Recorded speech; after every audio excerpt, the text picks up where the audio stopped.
perfekt in der Sprache bin, die Zitate vorzulesen. Geht los. One day in June or July, when he was walking along a narrow path between paddy fields, eating the puffed rice that he carried in a basket, he looked up at the sky and saw a beautiful, dark thundercloud. As it spread, rapidly enveloping the whole sky, a flight of snow-white cranes passed in front of it. The beauty of the contrast overwhelmed the boy. He fell to the ground, unconscious, and the puffed rice went in all directions. Some villagers found him and carried him home in their arms. Garada said later that in that state he had experienced an indescribable joy. Das war der erste Text. Hier war es unterschieden eben schwarz-weiß, schwarz-weiß, positiv, negativ. Der nächste Text. I was relaxed and happy as I walked. Suddenly, everything stopped. I stopped. The birds were no longer singing. The distant traffic sounds from the village ceased. Nothing moved. Utter silence. Utter stillness. The May sunlight was transformed into a white radiance. I don't know how long the experience lasted. The light softened into an afternoon glow. Once more, the breeze rustled the leaves. The birds sang, and I could hear a faraway car. I walked on. The vision transformed me. I stepped from it into a transfigured world, from agnosticism to gnosis. Everything connected. Hier durch den Text hier eben auch also ein bisschen deutlicher eben auch die Beschreibung des Lichts, was auch immer öfters auftaucht in diesen Erzählungen von den Augenblicken und auch dann eben die erste Seite der HEUREKA-HA Textabteilung war ja auch das Licht zu sehen. Nun geht es weiter. In October of 2005, I found myself wandering the streets of Lisbon, entirely deaf in one ear, 75% the other. In brackets, an artifact of witnessing firsthand the fine air pressure regulation on 4 separate Aer Lingus flights, brackets closed. Belly full of swordfish, just in awe of the city and its inhabitants. For the first time since I could remember, everything just clicked.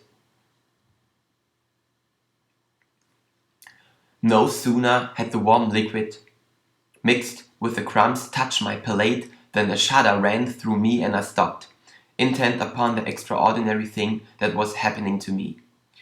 An exquisite pleasure had invaded my senses, something isolated, detached, with no suggestion of its origin.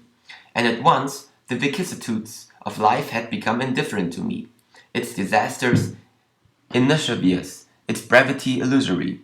This new sensation having had on me the effect which love has of filling me with a precious essence, or rather, this essence was not in me, it was me.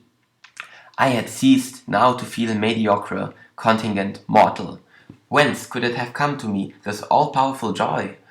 I sensed that it was connected with the taste of the tea and the cake, but that it infinitely transcended those savours, could, no, indeed, be of the same nature.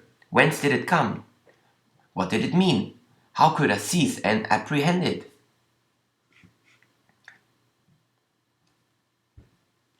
A man's work is nothing but the slow track to discover, through the detours of his art, those 2 or 3 great and simple images in whose presence his heart first opened.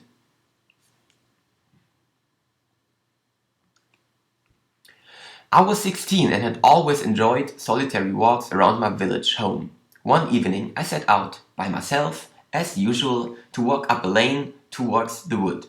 I was not feeling particularly happy or particularly sad, just ordinary. I was certainly not looking for anything, just going for a walk to be peaceful.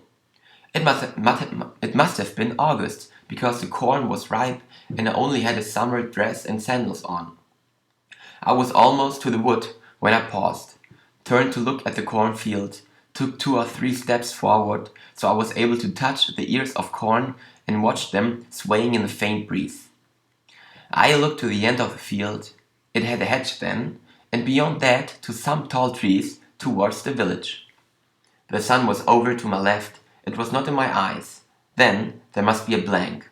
I will never know for how long, because I was only in my normal conscious mind with normal faculties, as I come out of it.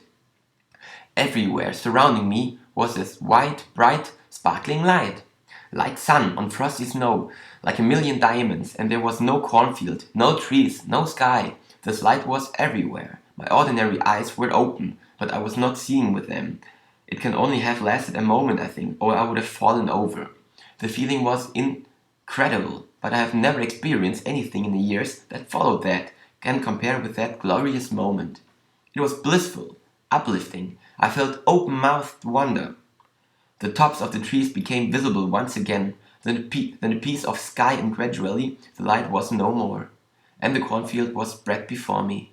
I stood there for a long time, trying in vain for it to come back, and have tried many times since, but I only saw it once. But I know in my heart it is still there, and here, and everywhere around us. I know heaven is within us and around us. I have had this wonderful experience, which brought happiness beyond compare.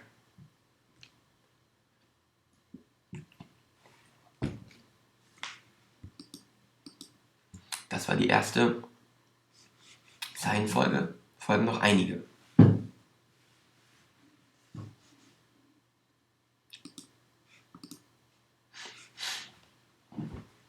Feelings of limitless horizons opening up to the vision of life, and having the feeling that one is simultaneously more powerful and more helpless than ever before. It is a feeling of wonder, ecstasy, and awe. It is a loss of placement in a total of space and time. It is the feeling of conviction that something extremely valuable has happened, to the extent that the subject was to some extent transformed and strengthened, even in daily life, by experiencing it. It was as if a light had been turned on, and it felt that life contained an infinite number of possibilities. We can have in life but one great experience at best, and the secret of life is to reproduce that experience as often as possible.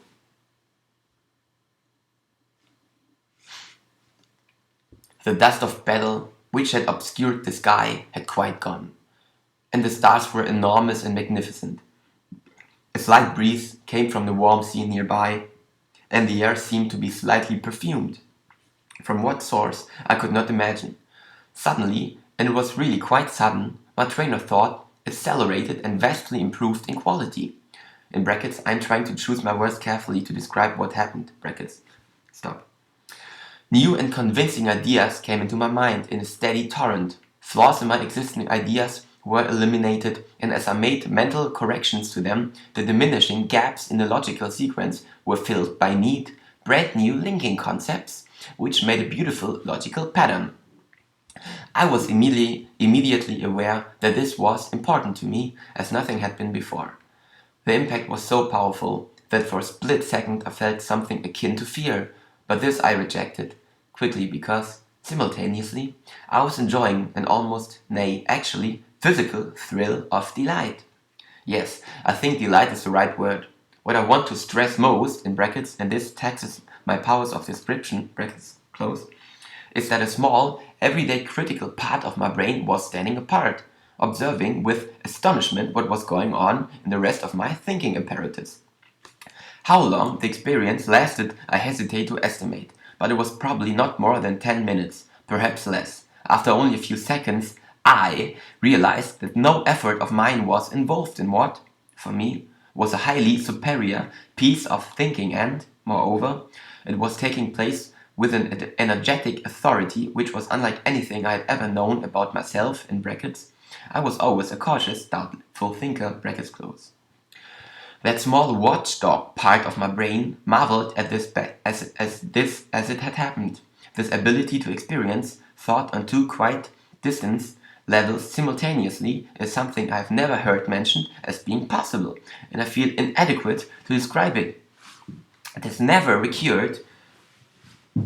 There was no specific religious aspect in the pattern of ideas which presented itself to me.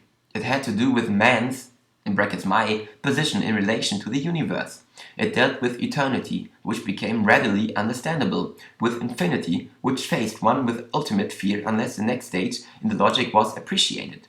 strangely enough, in brackets, as I thought then, brackets close, to do with the relationship between the sexes, and so on, until, as suddenly as it had started, the train of thought paused at a very reasonable point, and added, as a definite statement, "That's quite enough to going on with." I remember taking a deep breath and exclaiming aloud, "You can say that again!"